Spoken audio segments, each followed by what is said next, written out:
Welcome back, everybody, to Conference 1 Esports. It's the third day of the week, the last day of our first week here in 2021. And as such, we're headed on over to the West region for Valorant. We've got such a stacked lineup in this West region. Bringing you the game here tonight, it is myself, Possible. I almost said it wrong because of you, Dor. I want you to know that. Alongside Dor, going into this first match between UC Irvine and San Jose State University. Yeah, dude, I mean, look, it's our first cast of the new split. I can't wait to get into this, to sink my teeth in, and we couldn't have asked for two better teams to do it. UCI, honestly, pure dominance, and newcomers, SJSU. You and I have seen them in plenty of other collegiate tournaments come in and slap people around. So we're watching two slappers of people, but only one may left the slap it. Well, and I mean, leaving the slap rather than the slapped, I suppose, is pretty important, right? Because the West region in general is just stacked to the brim with baller talent. Obviously, these two teams are two of the better ones, not even necessarily just in this region, but in the tournament entirely, right? But, you know, you also got Cal Poly to contend with, CU Boulder, Cal Golden Bears, a lot of teams with a lot of resources coming into the West region. So starting off with a W is super important. I'm calling it. Don't sleep on Oregon quite yet, but let's focus on the teams we've got going for us today. I want to talk a little bit about these players. We've seen them before. We're looking at what they're locking in, but let's just go down the rosters before we talk about what exactly we're seeing. Troy Boy, Nacy, Teddy, Thigwerp, and Bear, the previous tyrants of CF1. Thigwerp, I believe, incredible Cypher player, if memory serves me correct. No, it might be Reyna. No, God, the Phoenix, the Flasher. Yeah, yep. And then Bear has been locking it down on this raise. On the other side, Platinum, Nibbler, June, Sylph, and Nacho. Keep an eye out for Nibbler, who I remember being particularly nuts. Nibbler is crazy, especially here on Bind. I mean, any longtime CF1 fans will remember UCI being one of the two teams that ended up in a 50-round game here on Bind last year. Nibbler clutched, I gotta say, at least 5 or 6 of those solo on this raise, so absolutely a name to keep an eye on. And both San Jose and UC Irvine have actually retooled their rosters a little bit coming into the new year. You know, Teddy is newer to this lineup. Sylph and Platinum, I believe, come in as newer players. So it'll be good to get a fresh for both of these Californian teams. Yeah, and now that we get a fresh faces on the board, we also get fresh compositions because, oh boy, the Omen, halfway out, but the Brimstone, up and in. And honestly, the biggest thing about all these buffs, smoke timer be damned, Molotov cost be damned, it's the range on his smokes that gives him so much more viability. That extra little bit of reach on the radius is really meaning the world for a lot of these Brimstone players, and being able to effectively cover the map in the same way that an Omen may be able to, as well as enabling some really powerful executes. My favorite thing about the composition that we're seeing locked in by UCI is the fact that they're running it in tandem with a Phoenix, a character that is especially great at capitalizing on Brimstone smokes, flashing through those to get more value outside of your executes. That isn't just a small bit of space that you get for having thrown those smokes down, is premium when you're trying to go through. Fortunately for SJSU, they will be able to utilize those smokes in a similar fashion, so keep an eye out for Thigwerb to be pushing those in just as deadly of a way. And of course, this is the map pick of SJSU here. They are going to be starting on the attack, as would have been on UCI to sensibly select the defense. Already starting off, interesting lurk here, coming out from Choi Boy all the way towards Showers. Going to spot a couple players there. And that recon dart is also going to get a ton of information. So San Jose off to a good start. Interesting movement of the spike thus far. This is reading like it's going to eventually end up at the A site. These three players in Garden just trying to draw rotates. And in that metric, they've succeeded. They've pulled the Brimstone over, gotten some smokes out. They can go for that teleport when they feel confident that they can make this push happen. Of course, if Choi Boy gets caught here in A short, that's all going to go awry. There come the teleports. Here comes a hard hit from SJSU. Owldrone carrying them forward. A nice timed flash there, but no swing. Very disciplined from Sylph, just getting out of dodge and then coming back later. Unfortunately, they were better on the day, better on the pistol at the very least. Gonna get an early kill there. Nacho trying to catch him. Lamps has not been cleared at all, and he will trade 1 for 1, but still a 4v2 as this spike is getting planted. We're seeing that frenzy come into effect very quickly in this round. A favored by a lot of players as of recent memory. You're looking for even more value with it. Just one member of UCI, but Platinum can only get so much done here. The rotations were fast for the defenders, but they didn't quite gain enough site control before managing to push on. SJSU had the setup. They pulled the rotation over, got 3 members on B. So in that regard, I mean, their strat was called, and it worked beautifully. Now Platinum can't even get through the smoke. Oh, it's first round, Teddy, please! Against the enemy Sova, too. That's just establishing dominance immediately in the game. Oh, what a way to start for SJSU. Coming and kicking down the door here at CF1. It's not quite done yet. We're heading into a second round. It's not often that we'll see those defenders try to go for a force buy here. I'm not expecting anything too crazy. You lose on the attacking side, maybe. You're looking to mix things up. But defensively, this is most likely going to be more than a wash for them. It's about how many weapons, though, can they take out of the hands of SJSU? And I mean, there are some threats you always have to be considering if you're SJSU, right? You know, Nibbler on the Raze is always going to be able to get something done if you push straight into him. Same with, you know, Phoenix, Brim, they have those mollies. It's not easy for SJSU. Deploying drone. I mean, they should be expected to take this away, more likely than not. Owldrone's going to carry them onto the site here. Only 3 players over, so it's actually going to be slower onto this B site. They're getting a lot of control. But this actually still could end up A. The spike just creeping onto that site could leave. Hasn't tapped it yet. Both teams playing a game of chicken right now on the B site here. There's the contact. Bear's going to spot one. Satchel charge not going to accomplish much. And eventually, here goes the plant. And here comes the hit. SJSU. They're actually going to lose Bear over in elbow. That can be a gun recovered as well. Nope. Watching for that. That's a hand, but not going to be able to do much with it. Nasi is able to clean that one up, and now this round ain't going UCI's way. That could have been bad. I think this is kind of a classic example of almost overcomplicating your second rounds, especially when you're on the attacking side. You're not expecting an anti-buy into, you're not expecting any sort of force. I mean, trying to take map control is good, but there's also something to be said for having a player and a weapon advantage on the other side. It almost cost them, but playing it slow certainly did work. They pull it out at the end of the day, and now they get to take this one into what is effectively a full bonus round for them. Something that, I mean, we haven't seen in forever, given the meta of just buying Stingers every third round and just playing Stinger Valorant for God knows how long. Thankfully, we won't be seeing that for now. A solid form of economy coming in for at least one side here. UCI are looking to capitalize on their weapons as SJSU push up for the full execute. Very heavy hit coming out here on a short. They know it's a bonus round, and they just want to get some damage done. Molly actually goes perfect there. June forced back, but the group will pay for it with his life. The Hunter's Fury claiming 1. So a 4v4 overall. You don't have to commit to A just yet, SJSU. You can back up should you choose to do so.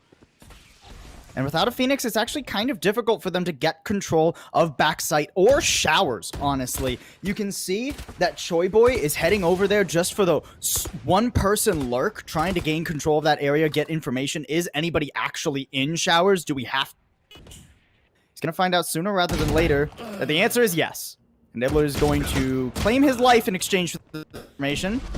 Said he good at range. At least, and it's still a 3v3. Ooh, barely gets out of dodge with the spike in hand over to B, but there is a player waiting in the wings. Platinum, not going to make this easy. Ooh. Puts down 2 before they hit the ground, and while he will pay for it, Bear's all alone. No utility to his name. And only 24 seconds to go. Great control. They've got more to come, though. Just one raise to try and lock this one down. They're looking for the spike plant, but through the wall. Sylv acting like it's an easy game, no less. UCI put up first up on the board. You're kind of expecting that, though, right? They were the ones with weapons. They should have had an advantage there. And unfortunately, they didn't end up with 3 alive, which is kind of that magic number to where you can get another full buy up on the board, or at least something resembling it. You can see it's piecemeal at best for them. Meanwhile, SJSU has 1 more life when it comes to their economy. They can't really afford to lose this one. So for both these teams, this round is incredibly important. Let's take a look at how they're choosing to set up. SJSU back to the standard that won them the first 2 rounds. So nothing too crazy here as we approach with the Roomba. Shots over top. 2-man push up bathrooms, though, and that's going to get Nibbler taken down short by 1-man advantage now for UCI in the critical round. The lurk is gone, and actually you haven't even gotten control of Hookah either here. June's been able to lock that down solo, just keep the raise at bay. 2 players now, going to make it a little bit more difficult. And long control has gone over to SJSU, so they can look to make this hit happen, especially now that they've taken the Cypher out of Hookah. Cornerback's being popped here. We're not going to get much out of his. Here comes a Hunter's Fury as well. Seems to be whiffing, but luckily it just creates enough chaos that the rest of SJSU are able to make this deadly. 3v1 now, Nibbler all alone. Has won these before. Spots the head of the Silver a little bit late, though. In 3rd round now for SJSU, and no money left for UCI. UCI are going to have to take at least a minor reset here, right? At Sheriff Farm or whatever you can put up on the board will be nice. Oh! Don't tease me, Sylv. Don't tease me like that. Yeah, no. Put that back. No, that's too expensive. Mom says you can't have that candy bar. We're going all the way back down to the Stinger. Whatever we can piecemeal up together. SJSU would love to solidify their economy. Again, theirs is still not exactly perfect here. And we're back to the same standard. They're prepping themselves for the bathrooms push. The push is actually coming up through mid here from the defenders. Still looking for more. They're going to find some really valuable information in this. And that information is that their Brimstone should be absolutely nowhere near bathrooms right now if he wants to keep his life. Yeah, I mean, just getting the heck out of dodge there, Nacho. He's actually going to be hurt on that reload, too. Nice catch from Teddy. And a very safe play here from San Jose, right? They spread out, they play back, they take inches rather than miles because they don't want to give anything over to UCI. And while this is a nice little bisect of the map from Nibbler and Sylv, they're not going to get much out of this. It's just going to be a safe instead because this trap wire has kept them... Oh, okay, never mind. Nasi ruins exactly what I was trying to say. Whoa, it was safe from Teddy. He went the long way around, but Nasi rolling the dice there. Going to come up Snake Eyes. Here comes a push in from SJU, and I mean, luckily there's still plenty of firepower, so it's not going to cost Nasi or the rest of San Jose too much here. But one more gun does go the way of UCI. That can be recovered, and suddenly this round is looking winnable. The spike is on its way to A through defender spawn, but it's red too by UCI. They're going to go through the TP and try to cut this off. You know, say what you will about the map control, about that pick. But the pick was big. What was even bigger was the shot calling by SJSU to make the push immediately when they found players behind them. Now they're in position to win this round away. 3 up. They're using the range of those Vandals to get there. Fantastic job by Teddy to steal the round out. Not an unexpected round here for SJSU, but certainly a pretty clean one, all things considered. I'll let that Flovin market slide. It's a 4-1 lead. I can't criticize SJSU too much. Yet another pivotal round for UCI as well. They need to start putting gun rounds on the board, or it's just going to be lose on gun, buy on eco, lose on that as well. Back and forth, back and forth. They've got some tools to make it happen. Showstopper as well as the Hunter's Fury. Just immediately going out that's not anything. So not much value out of that. Some information here from Nibbler. Is map control though, and that is to say the least that they have gained something from it. Not a particularly valuable ultimate in a lot of circumstances. If you can get the info, you can use it, but the Raze has been playing on the opposite side of the map from this Sova for a fairly long time, so getting that information is far from free. And that's SJSU with their long favored standard here. Just poking and prodding, waiting to see who they find first. So looking like it'll end up being a B push regardless. Slow rotation over this direction. They figured out that this Raze is pulled back onto the A site. They're feeling pretty confident about their odds pushing in here. Ooh. Oh, what a nasty shot. One more would get a second. Not quite going to be able to tag that one, but a lot of information nonetheless. Nice stack here in Hookah 2. Nacho's going to take first contact. Lose it, unfortunately. 2 Bear, and Sylph is caught guard. Onto the site. Yes, you are able to charge for Platinum. Thinking about getting spicy. Thinking about pushing out here. Not playing for the team. That's a much safer call. Oh, Nebula's coming in from the flank, though. And now it's the UCI. Even numbers up against SJSU. It's all about these shots coming out of defender spawn. Those smokes are going to clear, and all of a sudden the Jake will be up. Swings on a June. Gets himself one. Looking for more. It's Nacy actually locking it down here. Yet again, Platinum versus 3. It feels like it's been the storyline for today, Paul. Sleep, brother. He's all alone here. Ooh, Oh my it might not matter. 24 health, 2 bullets, a headshot needed, and he won't get it done.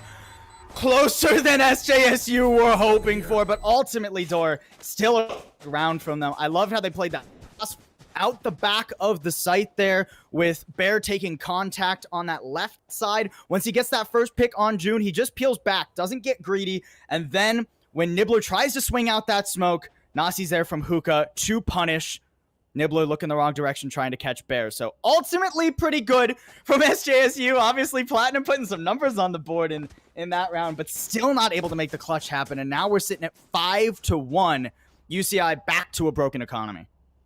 Yeah, and I think this is where we have to start talking about what we want to see changes-wise from UCI. They have the option of a tactical pause. They can take this one to a break, try and figure this out. But I think a lot of what they want starts with some change-ups and where they're playing these agents. Like I said, the Raze is playing on the opposite side of the map from this Sova, and it's not too crazy, right? Raze normally being played on A a lot of the time. The Sova's fantastic, gaining information over here at B, but I would love to see some more aggression mixed in. We've seen the bathrooms push, we've seen the mid push, we've seen them work extremely well for them and get them some valuable information. Hell, this Phoenix that we've been talking about the entire time that could have been pushing any of those Brim smokes, that could be playing to really synergize with the team composition, really hasn't had its moment to shine quite yet. And it's going to need to shine if they want to take this half with any sort of decent score.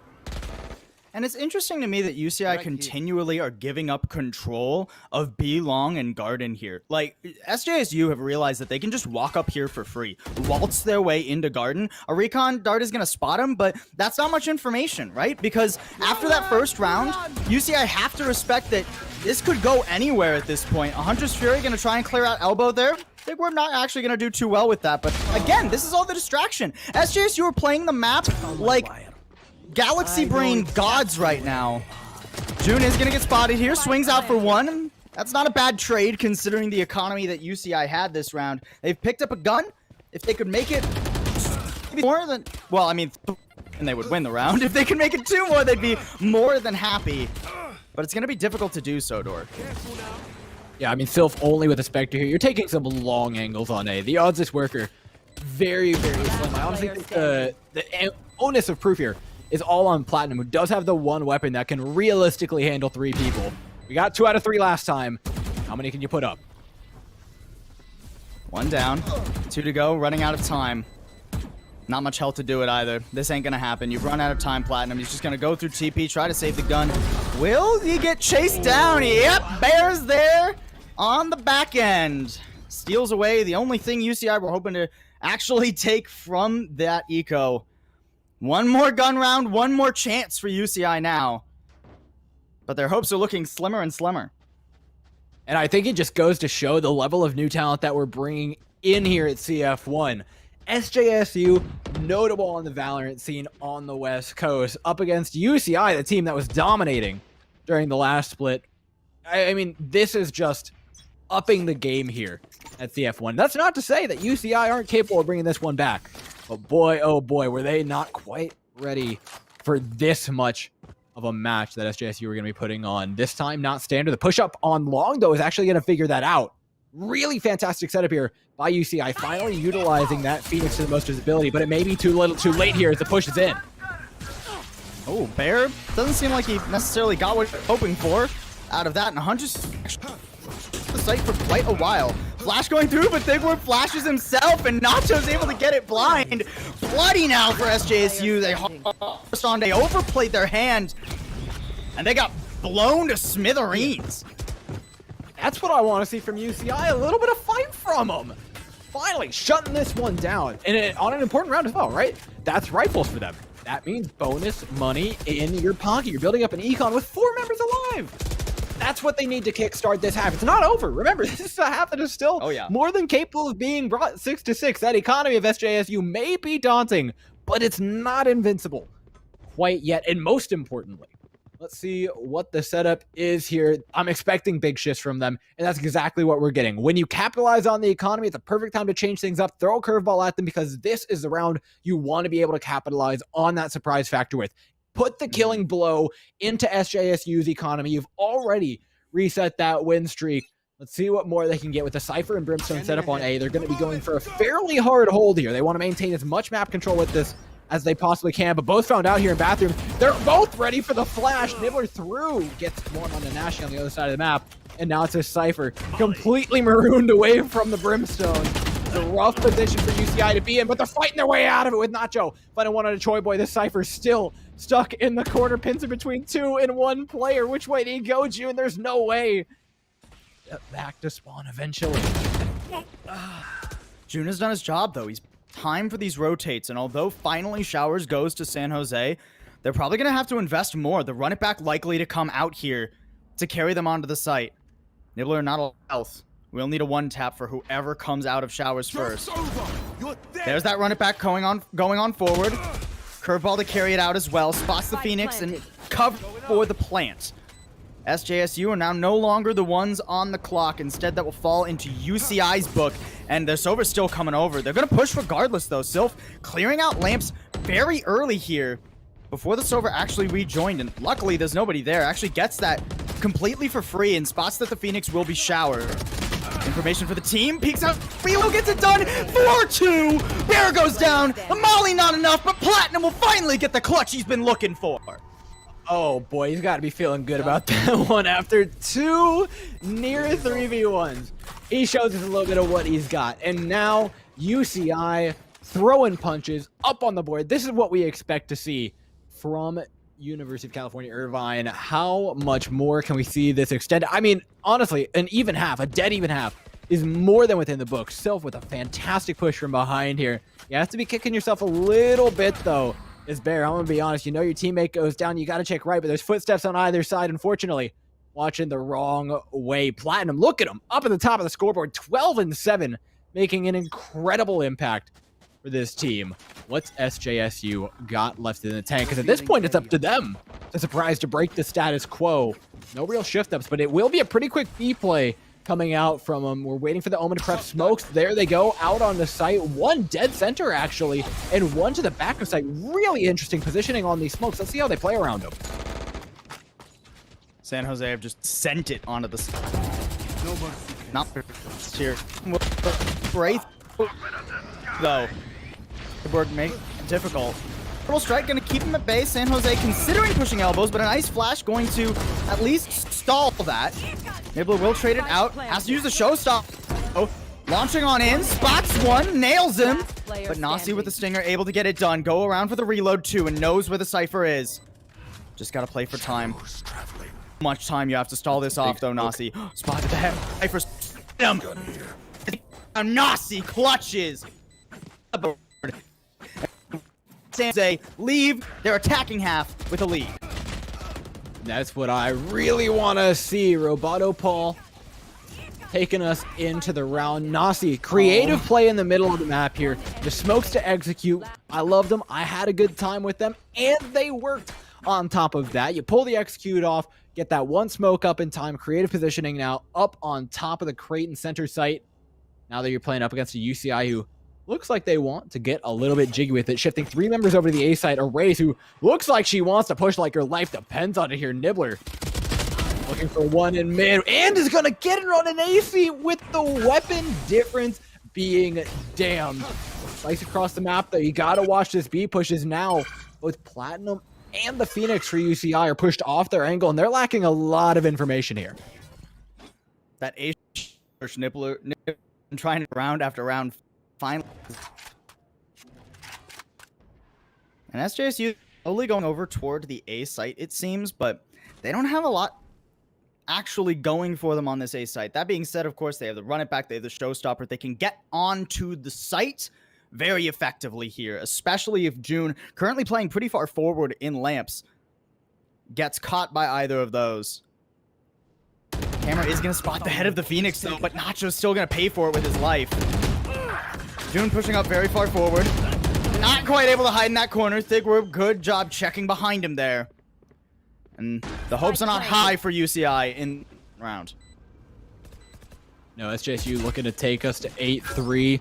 A very respectable score for the half, but there's more in the tank for them. I mean, even with all those ultimates up, this half just looks better and better and better. And for Platinum and this Phoenix, who, again, got stuck all the way over an elbow earlier on in the round, lost all their information. They didn't know whether they could rotate or not. And then by the time you get that, it's too late. SJSU are playing too fast, too quick to match. You're going to save those for one final attempt at getting around on the board because honestly, 3-9, not a score I'm happy coming out of the half with.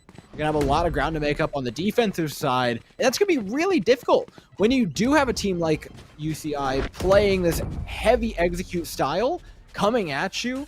There's only so much you can actually get done. You can't really mix up this composition that you're running with the Brimstone. Getting multiple rounds up on the board, it's a little bit trickier here. Ultra going into this final round. 4 for SJU and only 2 orbs off from 5.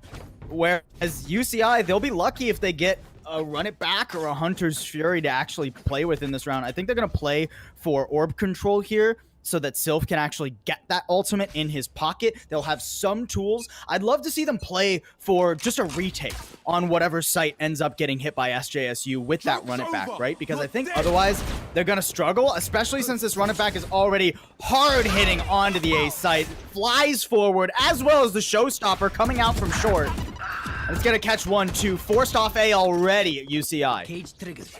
Yeah, I mean, it's no surprise with that many ultimates. They're going to be coming up big. The Hunter's Fury as well is, I mean, damn near sealing this round out in its own right. You can just plop that poor Sova down wherever you want. UCI can come in with whatever they want here, but you need to get a kill onto Sylph or Platinum to get an ultimate up to try and match that. And with the Hunter's Fury already being used, pressure's on. Heaven's already been taken away. Nacho's out.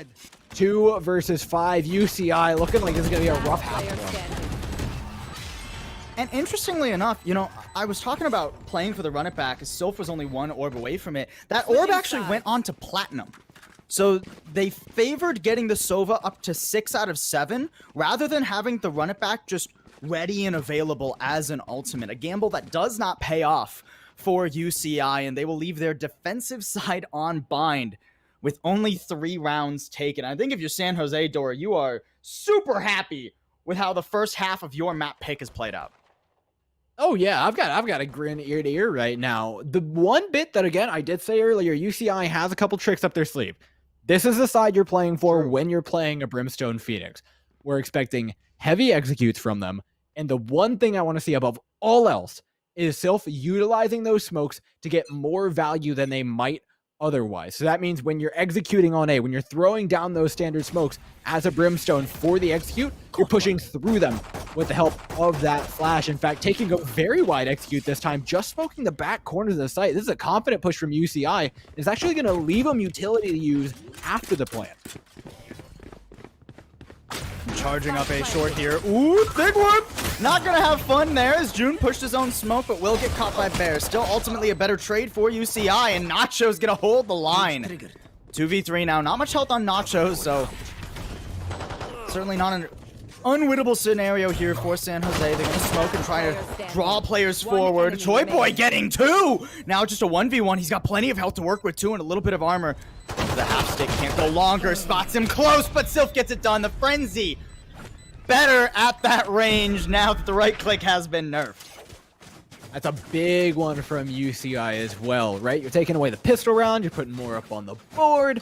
They're feeling a lot better about this one. And again, being on the attacking side, the odds that the defenders are going to force up into you are slim to none. And SJSU, I think, even given the opportunity, wouldn't be forcing in this scenario. They just need to play a safe economy, put some rounds up on the board. They don't need a particularly exceptional half to try and win this game.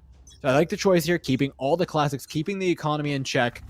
For UCI, it's a test of whether or not they can actually save these weapons. Pressure from Thigwerb, looking to get one. Actually knocks that raise all the way down low. Pushing out B mid here is actually getting a ton of value. The defenders, SJSU already evening up the game, but those players dropped especially low on the way there. They found my wire. And I like how there's a couple players trying to hold the line. June low health, but still gonna spray him as they stack. Choi Boy all alone. Does have full HP, is going to be able to recover a Spectre. Still a very difficult round to flip here for SJSU. UCI can plant that spike wherever the heck they feel like. I love that push, though, from SJSU just in general. I like when teams are willing to get spicy on the pistol rounds despite losing it. And at the very least, you've done a little bit of damage. It's not going to be the most comfortable bonus now for UCI, but still 3 SMGs able to be carried over, presumably into that next round, so it won't be a bad bonus either. Yeah, you're not leaving with your heads down if you're SJSU. It's kind of what you expected. I always love seeing a team go for the Hail Mary when they're on their own third round, or second rounds rather, trying to just utilize what they've got, get as much value as they could. They were looking for a third, didn't quite get it, not the end of the world. We come back with rifles here.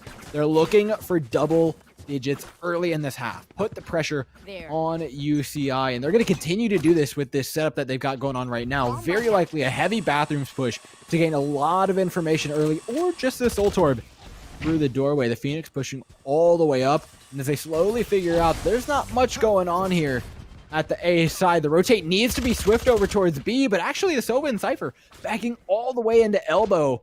It'll give time for the team to get there. It'll give them the nicety of not having to lose too many players if UCI do push in on this one, but you really hate giving away that B side for free. Oh, unfortunate. The recon dart was out there, but Teddy's not going to have that problem the second time around. Swings forward into the smoke as well and catches 2.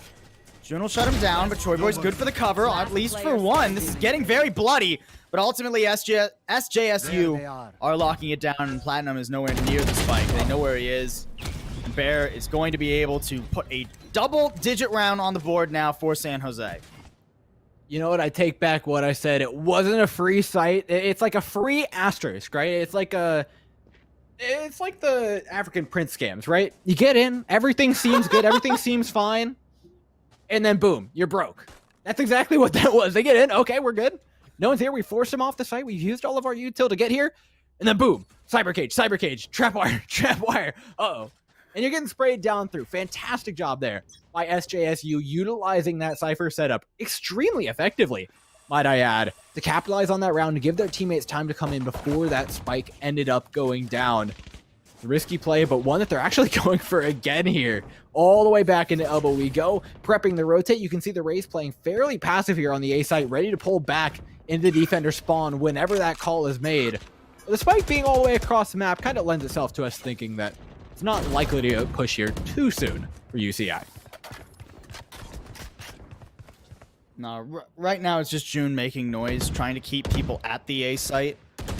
And UCI seeing if anyone will step out. Teddy does, but he wins the trade ultimately. So still pretty difficult here for UCI to actually get onto this site. Sylph is at least technically on the site here. Nibbler's going to fly forward. Going over into elbow, knows that the Cypher's there, but Choi Boy still able to win out on the day for 2 ultimately. June on this lurk is going to get sandwiched between Nasi and Nibbler, or Nasi and Bear, rather. And SJSU, you're having a they are hard looking time. closer and closer to taking map 1. Yeah, you're having a hard time dealing with this Cypher utility, and that's in large part due to the fact that you're lacking a Jet on your side, right? You're trading out that ability to get through all that Cypher utility to play a little bit slower, a little bit more calculated. It makes it significantly more difficult to deal with, though, and you're looking for these players to figure out where that util is and react to it appropriately. A lot of the times when teams run up against us, when they're running these compositions, they're banking on trying to avoid this Cypher at all costs, but for it seems like the 3rd round in a row, we'll have UCI pushing towards the site that they assume the Cypher's on. Meanwhile, he's actually on the other side of the map, so there's trap wires galore here, just waiting for them to be walked into. Poor Nibbler there. Tried so hard. Ooh, Teddy! Still good for that one, despite the flash and just running and gunning. That did get nerfed. Don't get it twisted. TP coming around behind. Shower control still here for SJSU too, so his eco is looking less and less likely. Not much health to work with either. And keep in mind, after this eco, more than likely goes the way of SJSU, especially as the spike gets denied from planting there. This is going to be map point for San Jose. So, I mean, if UCI even want to consider flipping this back, they're going to need some serious momentum coming their way. Platinum's not going to be able to keep this gun. And 1 more round's all San Jose needs for this first map. Yeah, and that time it wasn't the trap wires, wasn't the cyber cages, wasn't any other crazy spots that Cypher really shouldn't be putting things. It was a singular camera over top of the site that was failed to be dealt with by UCI, unfortunately. That gave them supreme amounts of utility and knowledge going into that reverse push, right? They knew where that spike was going to be to spray it down. It was an easy 50 HP kill for Choi Boy, and they're looking for more value yet. Like you said, 1 more to seal it out. Full buy up from UCI. They've got a chance. What's the play here? It's looking full standard from them. SJSU, like any other round, have pulled out literally anything but. They were pushing forward with the run it back. It's sprayed down, but the information that there's 2 players over there is relatively valuable. One of those players actually headed over towards the A site when they saw them, though. Gives them a little bit of a hint about where this spike might be. Full execute smoke should be laid here by the Brimstone. Let me push in. Getting more site value out of it, though, is going to be extremely important after those come down. Oh, and June all alone is never going to be able to take control of showers like that against a Raze and a Phoenix. Now a teleport desperately trying to head over into Hookah, but Sylph is just going to get put down at point blank from Teddy. Aljo now to see how many other people are coming. Tags 1-2 and stalls the push. There goes the swing from Bear. Doesn't quite work out that time around. And a shock dart actually means Teddy's going to get caught. UCI, the timing has worked out relatively well for them, and they expect the flank, but it doesn't matter. Thigwood able to get all 3 remaining players and send Jose to a victory on map number 1. Oh my god, that flank was gross! That was amazing. Oh, just the heads up. You know they're going back. You know they're pulling away to the other site. It takes a certain amount of cojones to push something that you just saw 3 people holding. But oh boy, was it good to see. What a way to end game number 1. Teddy and Thigworm up at the top. I told you, we were expecting nothing less from this SJSU team. Incredible squad coming in. And I believe it was actually their pick in map 1. So let's not hold our breath for too long. We're looking at a UCI who have a real shot at map number 2. Yeah, and I mean, I want to shout out to Teddy here, right? I believe, if I'm not mistaken here, the newest member of San Jose put up a great showing on the Sova, well-timed shock darts, great swings in general with the rest of the team, which is very critical for a Sova player, right? Like, use of utility is obviously the most important thing when you're a Sova, but not just being you buy every couple of rounds and then don't do much with. Teddy's able to get a lot of work done, and I mean, so was Platinum, to be fair. Both Sovas having a pretty great game, but ultimately the teamwork, the coordination from San Jose is just next level. Yeah, and again, like I said, we're heading into another map that I think UCI stand a pretty good chance at. So let's talk a little about what I think they did right here. I like that they had multiple site setups. I like them shifting it around multiple times and very effectively at that. A lot of their shift ups did catch people off guard, and they were playing to their comp strengths towards the end of the half. So heading into a map like Ascent, like we're going to be heading into next, that flexibility in play kind of raises a couple of questions of, okay, now what composition are we running? We saw the very bind-centric pick of Raze being brought out by both sides in this regard. The one thing I want to see out of UCI next map, and again, it's if it's in their wheelhouse, I would really like to see a Killjoy brought out and want to see it moved across the map round to round so that they never really know what they're walking into. Because when you're looking at a team as aggressive as SJSU, as confident in their abilities as SJSU, well, they're not exactly executing things, and there's no better way to shut that down than to throw a couple of nano swarms at their feet and watch them dance. And if I'm not mistaken, I've seen June play Killjoy before, right? So that absolutely is an option for UCI. I think the other issue they might struggle with when they get to Ascent is their pick of Brimstone I don't think is going to be as effective as an Omen, right? So can we get some flexibility out of Nacho there going on to Ascent, whereas, you know, on the other side, Nasi, I mean, I've only ever seen him play the Omen, so I think it's going to be just a fine look for San Jose. Now we'll be looking good, but we'll be looking good after a quick little break, ladies and gentlemen. We'll be back with map number 2.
Welcome back, everybody. Bind went the way of San Jose, and that's not too surprising as it was their map pick, but pretty dominant scoreline overall. University of California, Irvine now have to try and bounce back as we head to Ascent. They've got a good shot, though. I mean, we talked about it before the break, what we want to see from them, the opportunities that they have.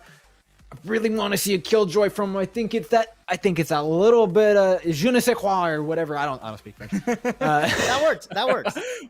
Whatever they need to stop these pushes from coming through. Nano swarms and turrets are fantastic at doing exactly what they need. It's not exactly the most fantastic Cypher map in the pool, so if there's ever a place that we want to see them flex, I think this is it, and I think it could give them a real leg up as well. It's their mapping. They're somebody set for comfort. Yeah, and I mean, Killjoy, of the two information sentinels that you can exchange, right, of Cypher and Killjoy, Killjoy is certainly the more defensive favored one, right? You get those nano swarms, the turret, the alarm bot, all of those stack up very well on the defense, and that's where UCI struggled on Bind, right? And something you said during the break that I want to highlight is that they were getting outpaced by San Jose a lot, and I think having a couple of those digital mollies, those nano swarms, to slow that down is gonna help them out here, and that's exactly what their plan is. Yeah, one round I'd really like to highlight. It was a while back, but it was the flank that came in by the Rays and Phoenix over on Bind that was actually UCI, weirdly enough, pulling off. It ended up in them getting killed. But what really shows the decision-making and the speed, the pace that SJSU were playing at is the second that kill happened, they were all instantly pushing onto the site. That is the only decision you can make. That is the only decision that is going to save your round. And it was the one they made instantly. Someone called it, and every single one of them listened. That kind of decisiveness is what could possibly win them this series, and it's what UCI are having such a hard time dealing with in general. Now with the Killjoy alongside the Breach as well, I think UCI actually compositionally are in a good place to try and slow down San Jose once we get to their defense. UCI instead are going to be starting off on the attack, as since it was UCI's map pick, San Jose has elected to start defense here. On to map number 2, UCI need to bounce back if they want to start this season of Conference 1 Valorant with a W. You know, our lovely production team here has gotten the deets for me. We know who the IGL is. And according to SJSU themselves, absolutely nobody is IGLing, which, A, little bit odd, B, makes that even more impressive that they all were able to make that correct decision damn near instantly. I mean, it's just fantastic stuff out of this team. They're starting off on the defensive side. Let's take another look at those compositions you were mentioning earlier, Paul. It's double Killjoys up on the board. We've seen June play it before. I want more of it. The Killjoy lined up on the B site. Riding solo, though, unfortunately, there's going to be a whole host of UCI players coming her way. They have just charged in, but good decision-making here from San Jose to have forward to get caught early here. So they have a full team for this retake, albeit Choi Boy not going to have a full health bar. But actually, UCI have taken some nasty tags as well. So as this spike goes down, it's not all easy going for UCI. There comes a swing. Well done, but a crossfire puts Nibbler to bed. UCI still get the better end of it, though, ultimately swinging out and punishing that as Nibbler is just the bait. There goes a paranoia. Means that June's not going to have much of a fun time, and the rest is easy goes for SJSU. Between Thigwerb and Nasi, they're going to be able to eliminate everybody and get that first defuse. Man, I think one of my favorite things about watching SJSU so far is their willingness to go for the whole proverbial enchilada, right? They are going side to side of this map. That was a damn near full stack over towards the A side, but they're willing to play retake over here on B. They know that they have setups for these retakes. That paranoia caught literally everything that it possibly could. And then coming into cleanup, they've just got the shots to do it. Round 2, though, I think actually is more interesting here than it has been so far in the game. It opens up the opportunity for UCI to go for a force, considering they're on the attacking side. It does become more likely, though not exactly what they want to do. So now, fairly bog standard, no stack of sights from SJSU. They know they can play standard here, and they should be just fine. I got the spike. As long as individuals are not caught for San Jose, hard to imagine that this round doesn't go their way. And UCI, I definitely feel like they were probably hoping for a little bit more early momentum, right? So assuming they don't get the Thrifty here, which admittedly is not guaranteed, they might pull this out of their hats. But we're likely going to start off 2-0. UCI are going to need that first gun round. The spike is just thrown itself onto site there. Nibbler carrying it all the way underneath Hell. Sylph is able to come up and at least trade 1-for-1, but ultimately not the control that UCI were probably hoping for. They're going to get the spike down, so mission accomplished here, considering it is a eco round for them into the anti-eco of SJSU. And now, full decision making right onto the site. Slow but steady. Gonna win the race here for SJSU. Systematically destroying the members of UCI. Oh god, Teddy was going for another one. I got a little scared there, I'm not gonna lie. But you come out fine. Knife has been avoided. I honestly really, you know, it's not up to the caster to say what's right. It clearly worked for him, but I would disagree with the call that SJSU made there.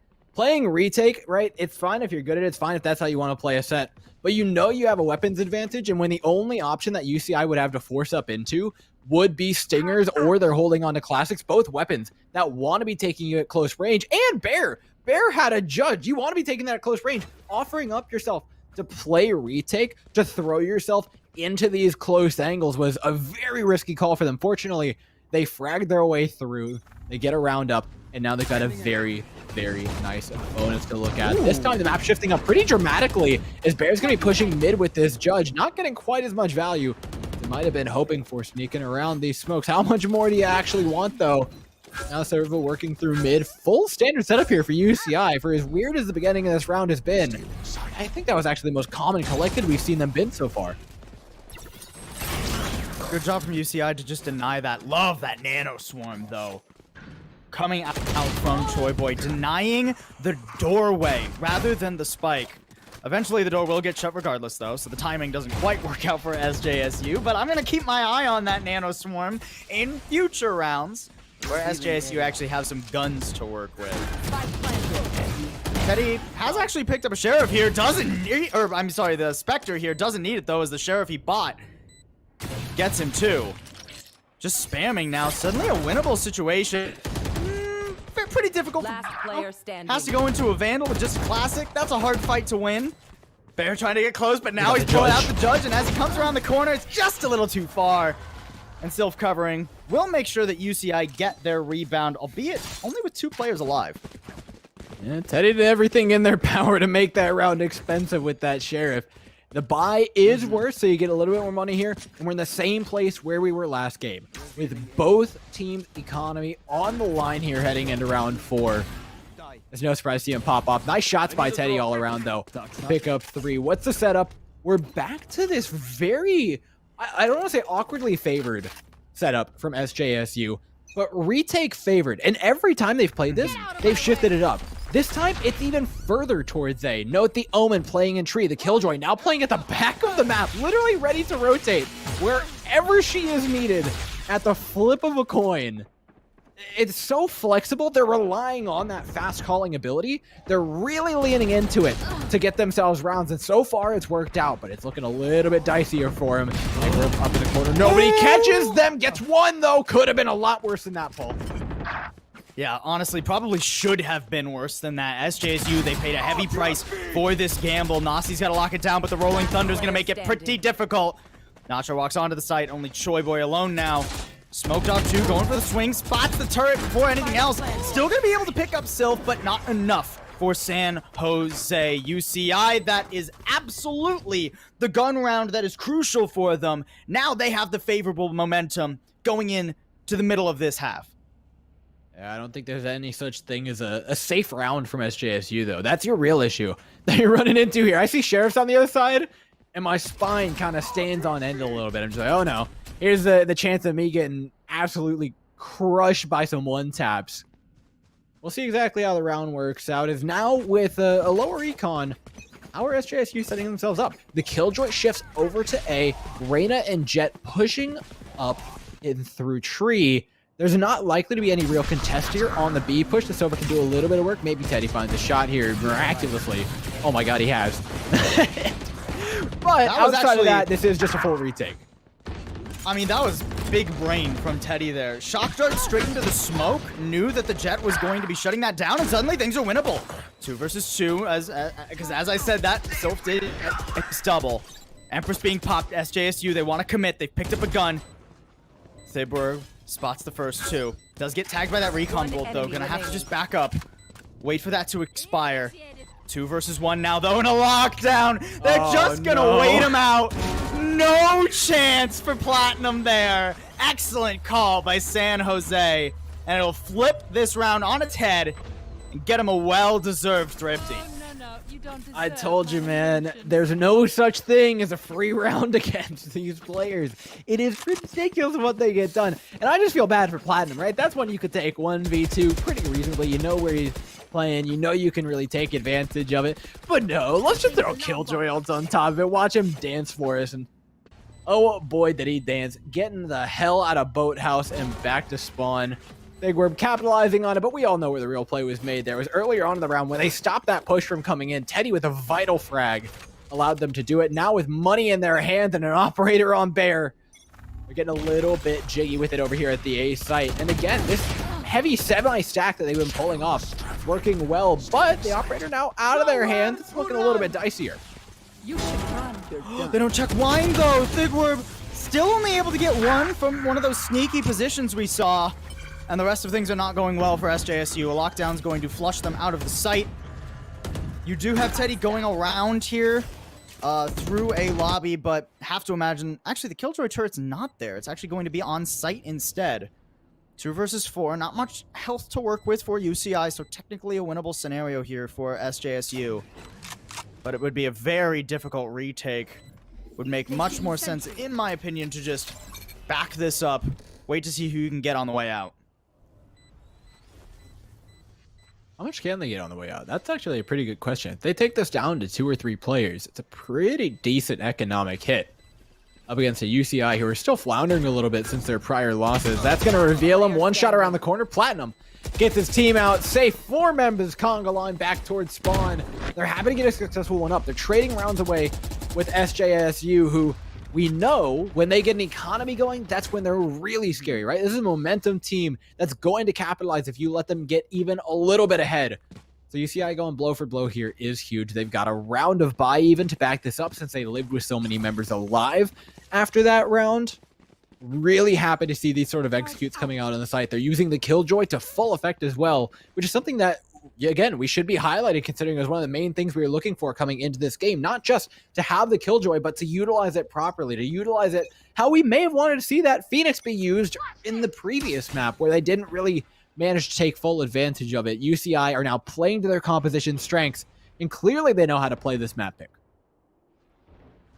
They've taken nice mid control here too. Do have to be careful as they haven't actually cleared Cubby here on Catwalk. And Owl Drone is going forward, so Bear is just going to back that up and give it away.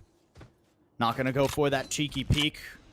Might double back for it, though. Bear has been known to go for picks like that. Instead, holding a... Gonna get cleared out. Nice aftershock there. Forces a smoke and an exodus from Bear. Instead, he's just going to have to back away. SJSU lost one over in B main as well. They do have a nice flank here. Thigwerb able to get that 4v4 now, ultimately. Choi Boy, I was looking at that tree earlier, but gets caught off on the timing there. Won't look elsewhere, though. Able to get 3, ultimately, with the help of a gun and an ammo. Left to 1v2. And honestly, I wouldn't hate it if SJU just waited to team up. Yeah, here comes Thigwerb. Beam ring this at the same time, if they can. Ooh, Platinum spotted. Give it a Shen.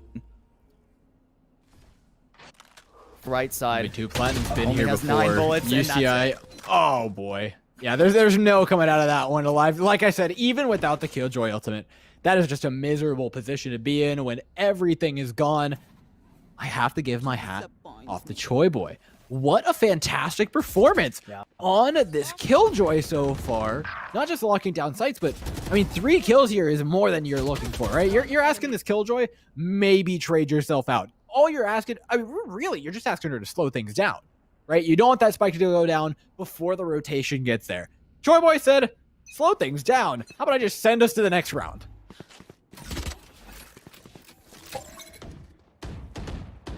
Now, SJSU have reclaimed the lead.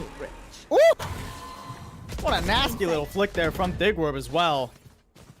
Lear to keep control of mid, and UCI, they are stuck over towards B. They're going to have to go the long way around through their spawn, especially now that June is down. B is not really an option. Once again, they're walking straight into Choi Boy. He's on A right now. There's going to be a teleport into Wine, so you can get control of A lobby a little bit here.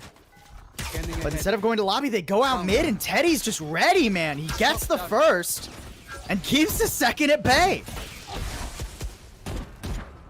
You know what I was talking about earlier with rotating that Killjoy around, changing your setups rapidly, especially on Ascent, is really important. Choi Boy going over to the B site. They don't know they're walking into turret, and that's what it'll do to you. 2 of the quickest kills you ever seen in your damn life coming out of Choi Boy and the Reyna on SJSU.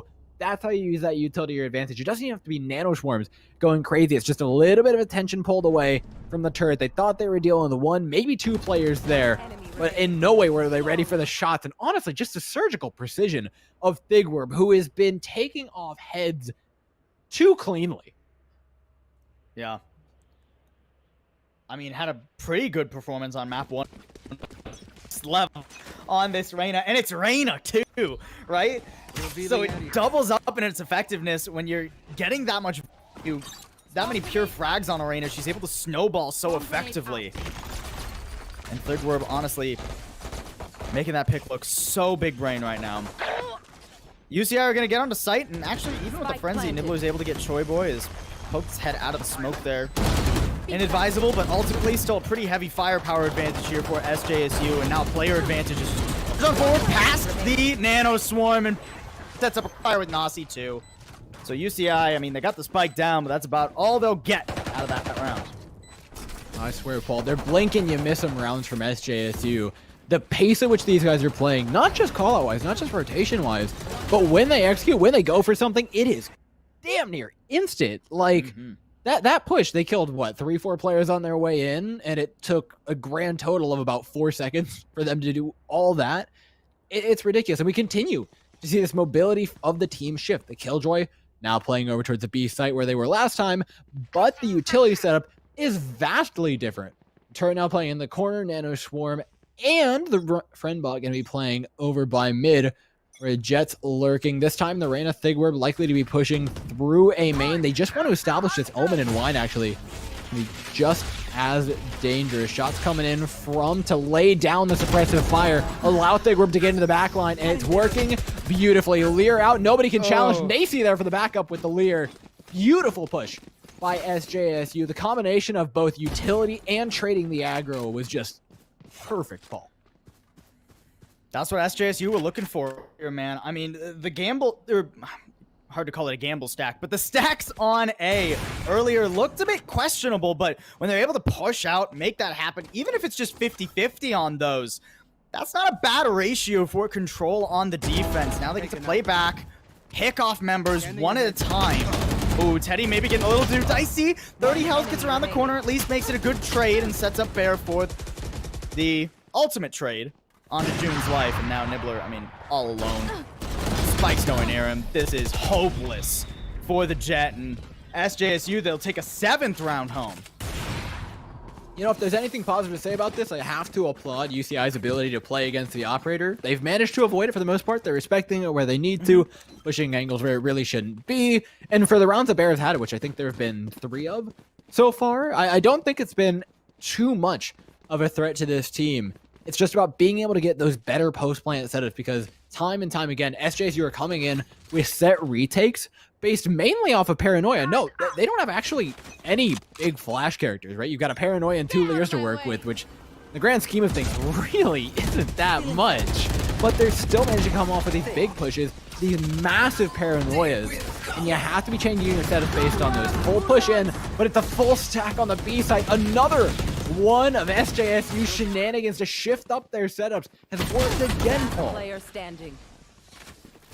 Cute little flank there by Nibbler, but unfortunately there was more than one watching that angle. A gun has been recovered for Platinum, but he ain't keeping it too long. Does actually dodge that paranoia, but not nearly enough. And you know, you were talking about the 2 Lears and the paranoia. If you're making pushes like that happen, if Thigwerb is able to get a frag out of a Lear, I would say 70 to 80% of the time using one on those aggressive pushes, you only need 3 flashes, right? That's mega value there. And I mean, that was an inexpensive round too for SJSU. They only used the Empress. That's not the most impactful ultimate. They've still got Lockdown, Bladestorm if they need it for a retake, as well as From the Shadows for information too. And while there are good ults for UCI, Lockdown... Oh, I was about to say the Rolling Thunder. Thought we were going to lose that Rolling Thunder for a second, but it will still be available. Can't say the same about Thigwerb. He'll go down early, and nice mid control here for UCI. They need to capitalize on this, though. Okay, Teddy did not actually get underneath that Owl drone, so he'll be flushed out of mid, and now UCI have decent control of the map. Yeah, I was going to comment just a second ago about how the setup for SJSU is fundamentally slower than it has been in previous rounds, right? With the Killjoy and Reyna playing together, the Reyna can't really pop off how she wants to, but Thigwerb went and tried to peek it, and that's exactly why you can't be peeking with this kind of a setup on the map. You immediately get your head taken off from mid, but it's far from over. As we know, any round with SJSU in it is just bound to end with a couple people hitting the ground. Nacho trying to go for a bait there.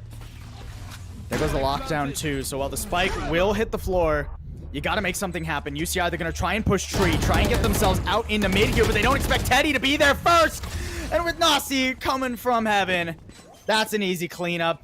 9-3 yet again on the first half here. Doesn't matter if it's offense or defense for SJSU, they show no signs of slowing down. Oh no, of course not. And I mean, it's just not in their nature. We saw them go with the fundamentally slow setup, and they were still peeking things like crazy throughout the map, and they're not getting punished for it. You could check out the deaths on Thigwerb. 14 of 5 tells the story. This Reyna is doing an impressive job of not just individually fragging, but actually supporting their team extremely well.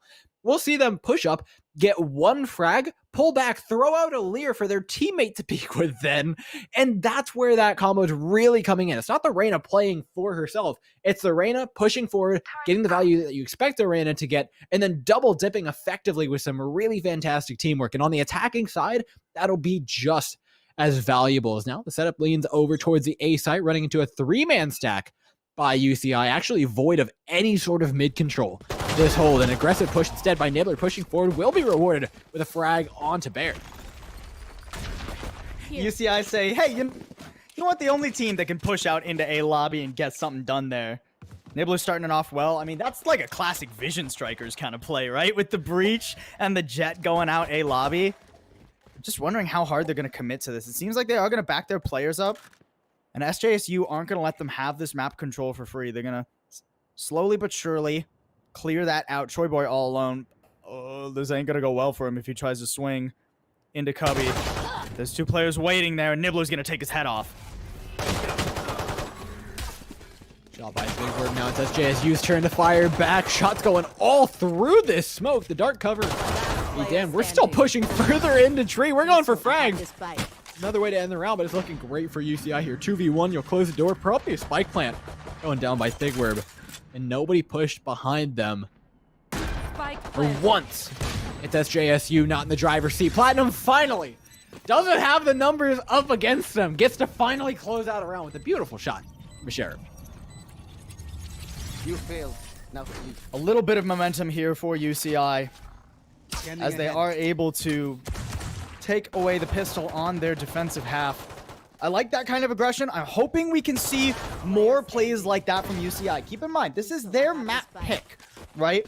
So now on the defense, you know, your offense didn't go well, but defense, you have to show us something here. Show us that there's a reason you came to Ascent. If we can see more plays like that, more value coming early in these rounds from UCI, I'm going to feel more confident about their chances to swing back this map and... All cutting out a little bit. Let's see what we can get done here. 9-4 SJSU with a quick push in here.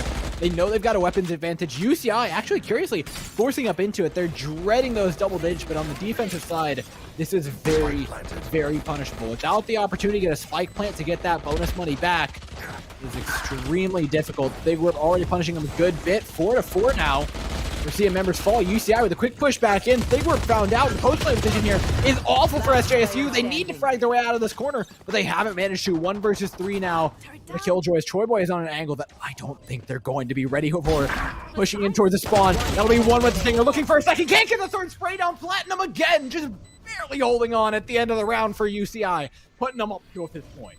It is over. How many times is Platinum gonna have to clutch, man? How many times is he gonna be left all alone to make these rounds happen? At least thus far, much better ratio than the amount on Bind, right? You gotta give Platinum credit for the very end of that round. I mean, 3v1, that's probably closer than they were hoping for, but ultimately you play that pretty well, right? They take the engagement with the 2 low health players and enable the high health player of Platinum to have the best odds of actually winning that. And at the end of the winning the round is what really matters. That being said, nobody's got money. Everybody's broke. This ain't gun rounds. It's 2 more force buys essentially for both our teams and just a rush onto the A site. It doesn't seem like, well, I was gonna say outside of a Killjoy nano swarm, but also the spray apparently from Killjoy, there's gonna be much contest. The site goes over here to SJSU, but I can't say they're living to actually do much with it. Completely blown up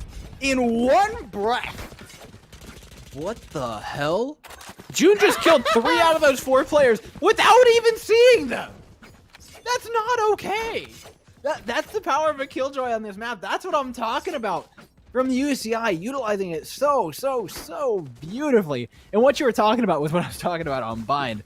With those force buys up every round, man, those things can get costly, to say the least. We're back on at least something semi-normal, but again, the economy's still broke for both of these teams. SJSU's throwing everything at the wall to see what sticks. They're down, but not broken, is I suppose what we could say here. Is Nibbler's got an operator trying to be the calm through the storm, trying to strike some sort of line through this map to really assert UCI in an ahead position, but that is an expensive statement to be making right now if they lose it. We know how volatile SJSU are, and with this standard setup, there's a lot of opportunities for players to just get individually out-fragged on their angles. And Nibbler was smoked, droned, and spotted too. So now SJSU, they're just going to keep committing smokes to keep Nibbler at bay. They don't want him to be doing pretty much anything with that operator. The door's actually been closed here on the B site, and Nibbler's able to hide inside the smoke for the most of it, but eventually does get revealed. So, I mean, at this point, SJSU, it makes the most sense to head to A. Do have to be careful, though. Still June on this nice angle. We've seen what he's able to do through smokes. Didn't have to this time. Nacho gonna one upgrade and then get a second. Hide back in the smoke, but it's not gonna last long enough for him to get a third. Spike has been recovered, but it can't really go on the site. And with Nasi so deep onto A, he's gonna get punished here.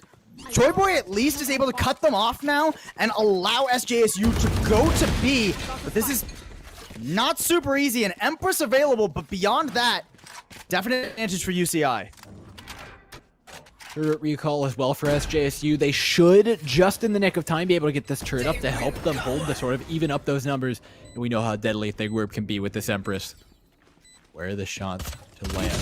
First one onto the Omen. No problem for Sylv. Weapon disadvantage, Empress disadvantage. Still hits the shots.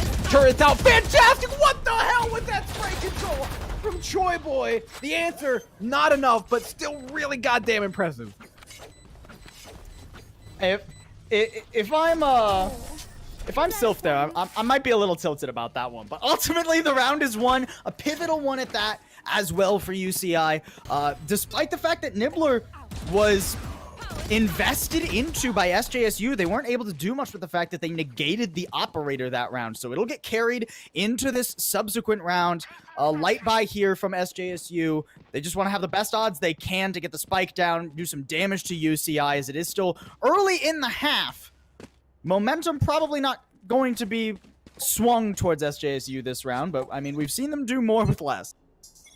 I think that's yeah, it's not the size of the buy that matters, Paul. It's how you use it. I think we've actually said that exact thing about this exact team in another tournament. SJSU know how to make the most out of a small buy, but UCI right now look cracked out of their minds. This Killjoy cannot be stopped. June has been a monster for this team to deal with. Whether or not they're the ones fragging, they're the ones coming up big for their team in not just duelist potential, in not just head click potential, but map control. They're stopping these pushes before they get on site. For every round that SJSU are playing retake, UCI are ending before it even gets dangerous right now. And if they keep this kind of momentum, we could very easily be heading into a map 3.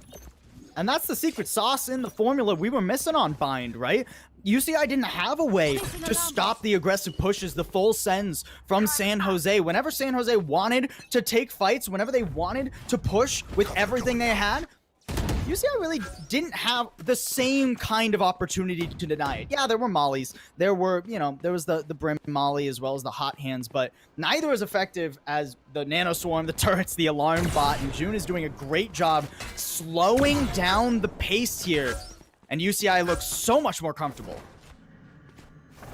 Well, comfortable is not exactly the word I'd use. You know, feeling a little bit better, sure, but at some point we're gonna have to see this setup change.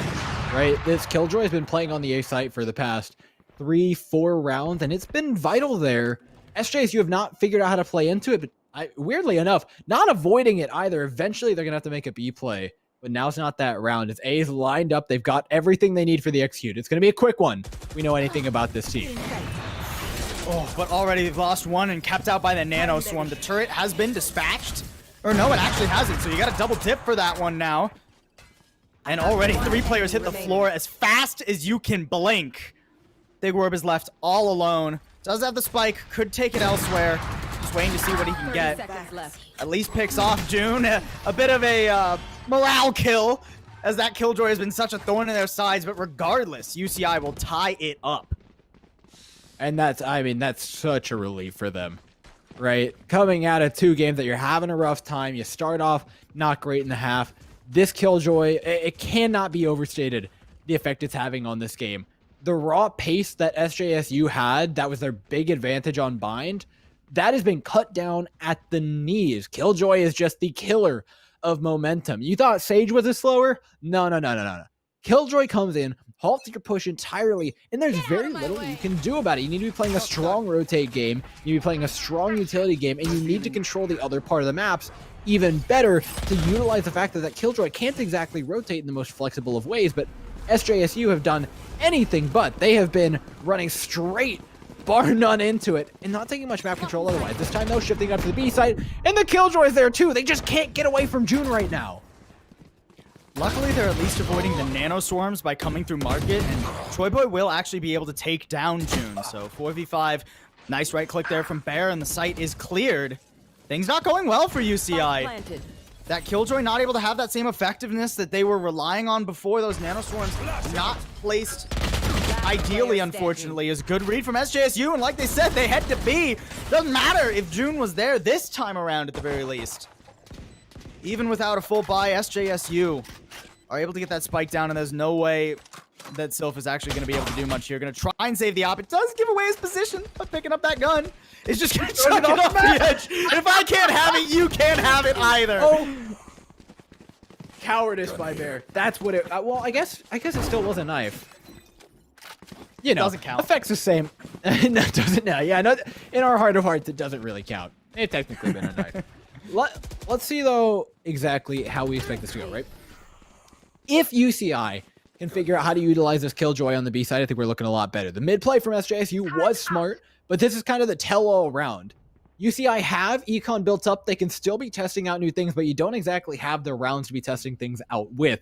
You'll see the shift up to a little bit more mid-pressure from this Killjoy, utilizing the friend bot there to hold things down, figure out if there's any players as well, manning up Market with the Nano Swarm in case they get split in half again.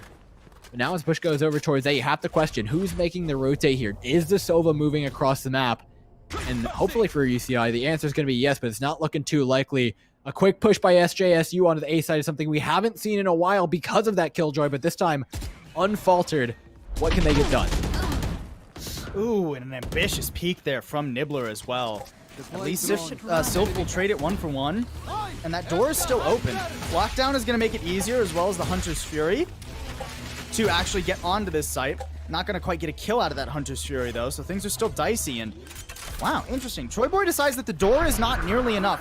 Want to actually try and push forward individually. The timing on this might not work out, though. Teddy is left all alone, while Troy Boy gets one now, has no sight control. Not going to be able to swing back through the Odin of Platinum. And UCI will once again tie up Ascent. Thanks. Yeah, SJSU were just completely incapable of taking a good post-plant position, really utilizing that Killjoy ultimate because of the fact that they used the Hunter's Fury on the one person who had Spike. It was very time imperative, especially when you're just working with an Omen. When you just got those 2 smokes to work with for actual cover on this site, you need to get in, get the Spike down, and get in your post-plant positions quickly. The Hunter's Fury may have gotten a little bit of value, but in the grand scheme of things, it set them behind on their schedule of getting that execute through. UCI took advantage of it beautifully, held down the high ground, and the Troy Boys flank was a valiant attempt. It's not going to be enough to single-handedly pull off the round. We're back to an even score. Nebler's back to having an op in their hands. And we're back to the A site. Again, undefended by the Killjoy. This operator is a whole other story. Paul does a shot hit. It's not a collateral, thankfully, for SJSU, but it's just Sigwarb going down. The top fragger now out of the question. Oh, Nibbler is just full retreat here. And actually, this is a very nice flank here. Coming out from Bear is able to punish the player in tree, and now Nacho is forced out onto the site, into the waiting arms of Teddy. I love that play on the map there from SJSU. Now Nibbler stuck here in heaven. Lockdown does go out, and he finds the noggin of Teddy as well. You just need to play for time here, honestly. Cover this lockdown best you can, and now that it's undoubtedly going to go through. Oh, actually, clever little play there from Nasi, and he's able to get one nearly the second. Transfers the spray to him. Tracks him down. And only 7 health remaining. We'll put another round on the board. Paul, I'm smiling. I'm smiling so much. I saw the ultimate. I was like, oh my god, just wait, just you wait. This Killjoy looks dangerous, but nice. So quick with it. Exactly what you want from your Omen. Clever. Using the ultimate to avoid the lockdown. I mean, I think everybody knows exactly how that works. We see that it works. We're looking out for it in our comp games now. It's just dirty to be seeing it done on this kind of a stage. Beautiful work there by SJSU. And it means they don't have to give over a critical 11th round, as this second map of Ascent is ever so close. They're in such a dangerous position, able to make it get that first pick. Doesn't have the dash to get out of here, though. Doesn't even need it as he just dumpsters Thigworb. Does eventually get caught by Teddy at range, and Teddy good for 2. So it was a good push out mid, but ultimately it costs UCI rather quite a bit. Now this just got really awkward for both sides, right? Neither of them know anything about the map, right? UCI pushed out through mid, killed a bunch of stuff, ran around, and then eventually got fragged out by Teddy. Meanwhile, so SJSU don't know what's going on, right? They lost all that map control early. UCI lost all that map control when their jet went down. So now nobody knows where anybody is. The bright spot here for SJSU is that they got the Silva across the map, who, if they can find that Omen, are going to be feeling a lot better about their odds. Unfortunately, if they don't find the Omen, that drone will be enough to pull over one rotate, turning it into a 2v1, but when it's June on the kill boy, is it really ever a 2v1? No, all the utils called back! The site's abandoned! Bear taking beautiful advantage of it, turned this one into a fantastic 3v2 scenario. June, if it was a second longer that June had held, would have been able to do so much damage there. Fortunately, sometimes that's just the way the cookie crumbles. Platinum's got to be ever so careful, as there's a jet right next to him outside this corner. Recon dart? I'm not actually certain that spots the jet from that angle. Instead, gonna spot the player on site, and Bear's just gonna take Platinum's head off. Doesn't even need to go set up the crossfire. Nasi's got it all alone, and now map and match point for San Jose. It is what we expected to see from the adaptation from San Jose. Is beautiful. Yes, that Killjoy has been a thorn in their side this half. June has been playing out of their minds on it. Unfortunately, it's difficult. You can only get so much done, and the rotations from SJSU have really thrown a wrench into the plans of UCI. Fortunately, the score's still close, still a winnable game, but their backs against the wall if they want to send this one to a map 3, and a full execute headed squarely the way of the star player here for UCI. One player makes it across the nano swarms. Bear not gonna live long there though. Ooh, what a nasty shot there from Nacho. Not gonna live to tell the tale, unfortunately. But June on the close angle, able to make this happen. Get 2, spraying for that 3rd, and the lockdown is destroyed by the Hunter's Fury, courtesy of Platinum. UCI blow away San Jose. When they needed them most, June shows up, and of course they do. Top of the scoreboard, 21-14. Put the team on the back, take a hike up the mountain, and we're gonna ride this baby all the way back down, hopefully to an overtime. I'm really curious to see what we see in this next round. UCI have secured an economy, they've secured weapons for one more. Does June shift over to the A site? We've seen it get shut down time and time again, and there it is. The shift over and setup, the Breach and Killjoy moving in tandem, leaving 3 members over at B. The confidence they're putting in this Killjoy is astounding. But that's not what really matters. What matters is these 3 players are going to be playing into the push from SJSU. Lined up outside garage. One more lurk from the Silva in mid could be the difference. Again, the pressure's on to send this one to overtime, Paul. Sylph's got to be careful here. Same thing with Platinum. They're on the site right now. They'll clear out that recon dart. So not the ideal information, but charging forward with the Blade Storm. Bear trades 1 for 1. Not the ideal smoke, though. Sylph able to peek through it there. Even hide in it, spray, still a threat that SJSU have to consider. UCI with a player advantage, but not much health to work with here. Teddy on a good angle will catch June and be a real pain here for SJSU. Paranoia is going to force him back. UCI trying to chase him down. They can't leave him alone. He's got the Hunter's Fury. Especially since he has that Hunter's Fury. There it goes. Unleashed onto the site, just waiting to catch one more. Not quite gonna happen, but it doesn't matter. Nacho gets 1, but now Nibbler all alone. 1 versus 1. And not much time remaining here. Low health on both players. Nibbler, the second he drops, he's gonna be heard. The second he drops, the swing can come through. There's no time, go Paul. now, and Nasi's waiting, puts him down, and San Jose get their 2-0. What a game. What a way to close it out for SJSU. The adaptations there, and for a second, UCI had me believing the map pick was beautiful. They played it exceptionally. June, what a performance on the final one. But there's just so much to be matched by SJSU. Teddy and Thig were again at the top of this scoreboard. They just can't avoid getting their names up there. What an addition to this team San Jose have made in Teddy, man. I mean, it's one thing for a Sova to, perform decently with a gun. Another thing to top the average combat score 2 games in a row on the night. And, I mean, you got to give credit to UCI where it was due. Bind was rough, right? 13-5, 13-6.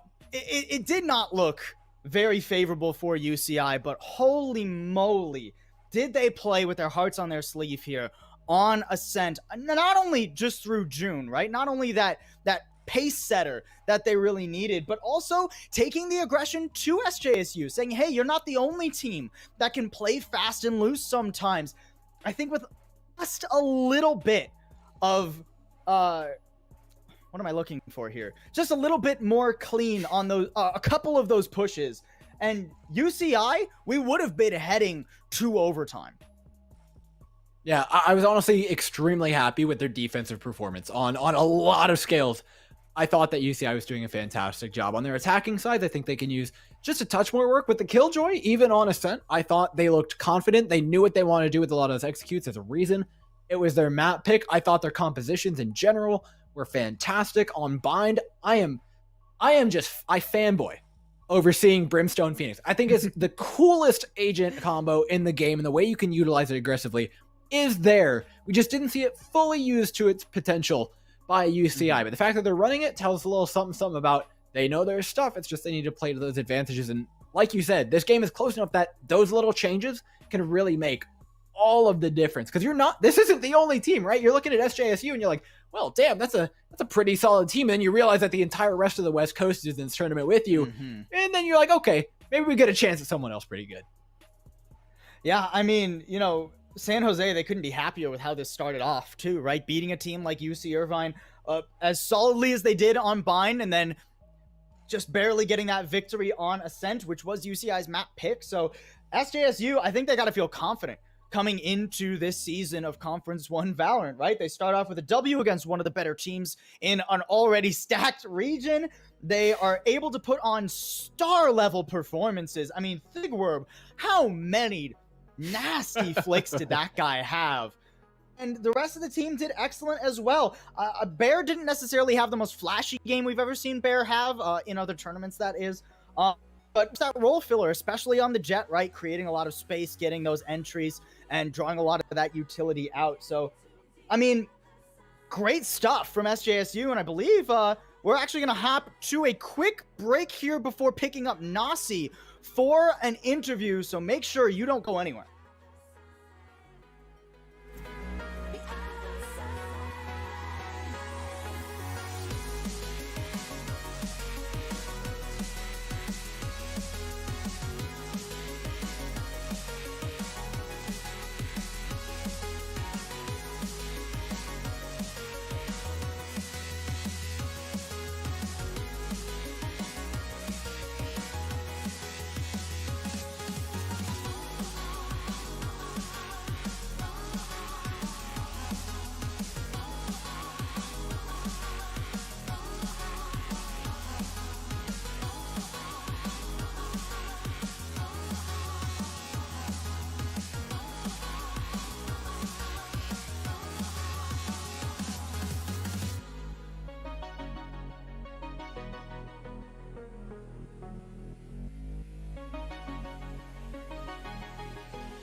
Looking down from the heights that we have built all by ourselves, and there is fear of the unknown, but we cannot lose control when we feel like the world is against us.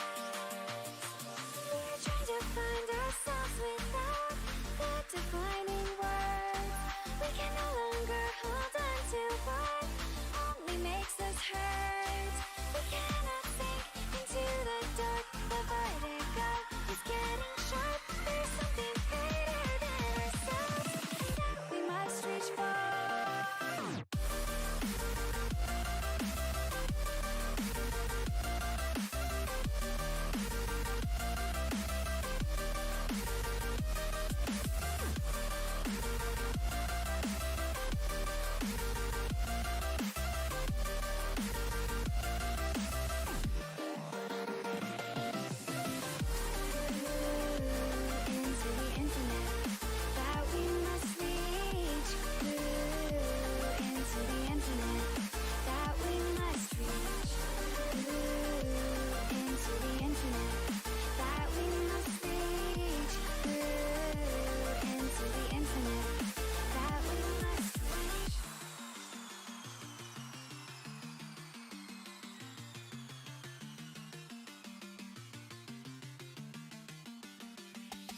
Now which way do we go is the question to ask.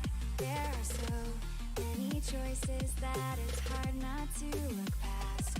What is real and what is fake, and the risk we have to take. Will we love what is throwing off our balance? We're trying to find ourselves without the defining words. We can no longer hold on to what only makes us hurt. We cannot sink into the dark. Welcome back, everybody, to Conference 1. We just saw San Jose take a 2-0 over UC Irvine, and as such, we got the Omen of San Jose joining us now, Nasi. Congrats on the win, man. Hard fought on Ascent, but definitely well earned. Yeah, it was a great match. You know, we play against UCI a lot in like really competitive matches, and it's good to get out with a 2-0 win. Yeah, I mean, I'm sure it was comforting to get away with map 2 after June was doing some pretty serious work on the Killjoy. Now, before I go into my praise of y'all's play, because it was quite frankly ridiculous, I want to talk a little bit about the bit that you did struggle against UCI. That Killjoy threw a real wrench into the work. So eventually you guys broke it though and got a string of rounds together. What do you think was the big change there that allowed you to play into it so much more effectively? So I think we were just trying to pick and choose spots in the map. I mean, of course, going into a Sentinel or Killjoy is very difficult to take. So, I mean, the gun rounds we had, like, throughout the time we were losing rounds, those 6 rounds we lost to make it 9-9, we were just trying to, like, find gaps between the map. So that was really hard for us. But once we found that B was an easier site to take than A, we started exploiting their B a lot more. And that Killjoy was definitely locking down A, and it was making it a rough one for us. Well, and I want to actually throw it to your guys' defense on Ascent now, because you were doing some interesting stuff. A lot of heavy stacks towards that A site, kind of leaving Choi Boy alone over on B. Are you just that confident in your B site retake, or is there something spicy going on at A that we didn't necessarily see as much other than just, you know, those pushes out A lobby? So we like to make a lot of plays, especially on Ascent, because it's a very play-makeable map. So we kind of leave Choi Boy, our Killjoy, to play the site by himself, because we know he can at least get 1 or 2 and play the retake with us. So even if he doesn't get 1, 5v5 retakes will always be favorable for us. So if we can get those 1-2 kills, early picks, the 5v3s, the 3v5s, it's huge advantage for us, and we just play our sites, and we'll be able to usually come out with the round as long as we don't really screw up. Yeah, and on top of tactics, one of the biggest things that we were talking about when we were talking about your guys' play is the pace of decision making. Now we asked you guys in between the match if anybody's in game leading in particular. You said absolutely nobody, which is just ridiculous to me, because that means either one of two things, right? It's either all of you individually making really good decisions at the same time, or B, you all trust each other to make those decisions. There was moments when over on Bind, when you got flanked by a Killjoy and a Phoenix, you lose your Omen, and then everybody's instantly calling to push onto the site. Basically, the only place left you have to go, and making that correct decision. Now, is this just an everyone trusts everyone thing, or everyone is just making the same decision at the same time? It's a little bit of both. I would say we all really trust our whole team as a whole, because like we've been playing with each other for it's coming up to almost a year now. So we have a lot of trust in each other. And talking about IGL, everyone really weighs in their not opinions, but the things we should do towards the round, especially Teddy and Troy. They're the main two, like, IGLing for which side we should pick out, how we should play defense, this and that. So I mean, there are main 2 IGLs, but we really have a lot of trust in each other, which helps. It helps us have such a smooth game and play well together, and so on and so forth. Awesome. Well, I kind of want to like zoom out now a little bit. This is your first match. It's going to be a pretty long season here, but you're off to a good start. Taking a look at the West Division, Dora and I agreed there are a lot of potentially very good teams. Are there any other teams you have your eye on here? Do you feel like you've gotten the best, the highest competition out of the way with earlier? Is there somebody else you are especially looking out for? I mean, we've always had our ups and downs with UCI. We've always thought of them as one of our biggest rivals. I know CU Boulder's in this tournament as well. We beat them twice, but they are a really good team. They took us to, I think, 5x overtime. So it was like a 1917 a couple of tournaments ago. So it was a crazy game, but I mean, we know we can beat them. We know what we can do. But beating UCI is definitely a great momentum boost for us early on in the season. Yeah, well, we know a thing or two about overtimes. Paul's having flashbacks to our 50-round game last split. Wow, that was UCI too. Just a mess in its own right. But we'll go down to one round specifically. I think you deserve credit. You clutched out more than your own fair share at times with some fairly creative play. But I think one rose above all. I was talking about it in cast. We were praising it a little bit during the break. But that teleport play, oh my lord. It was beautiful. We saw it coming early on in the round. What was going through your head here? So I saw the Killjoy ult, and we had like a 3v2.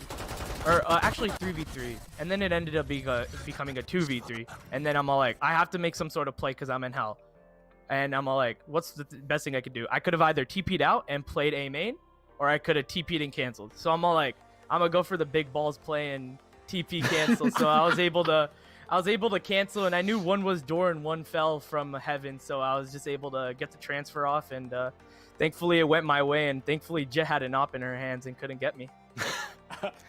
Yeah, I mean, if you hadn't have made that play, we might still be in overtime on Ascent. So congrats to that one. You narrowly get the win here on that second map. And of course, Bind was just a solid performance from San Jose. I think we're going to let you head on out. But before we do, is there anybody at your school, in the org, on your team, in your life that you want to give a quick shout out to?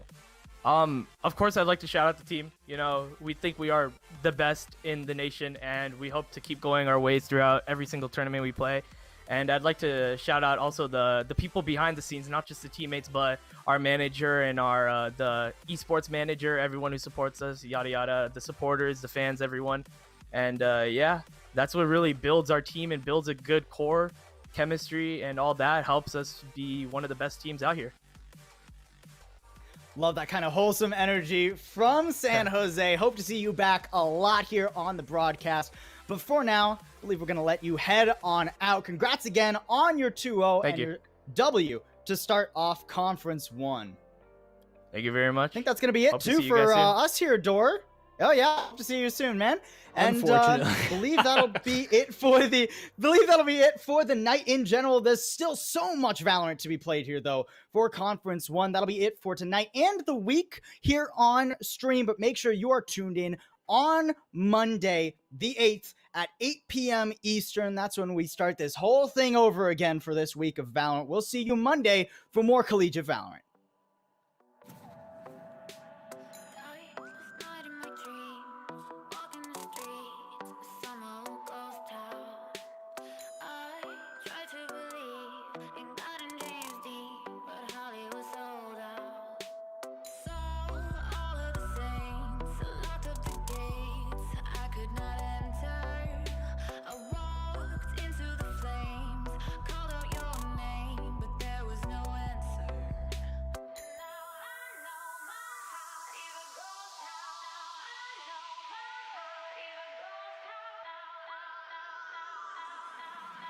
And now I know my heart is a ghost.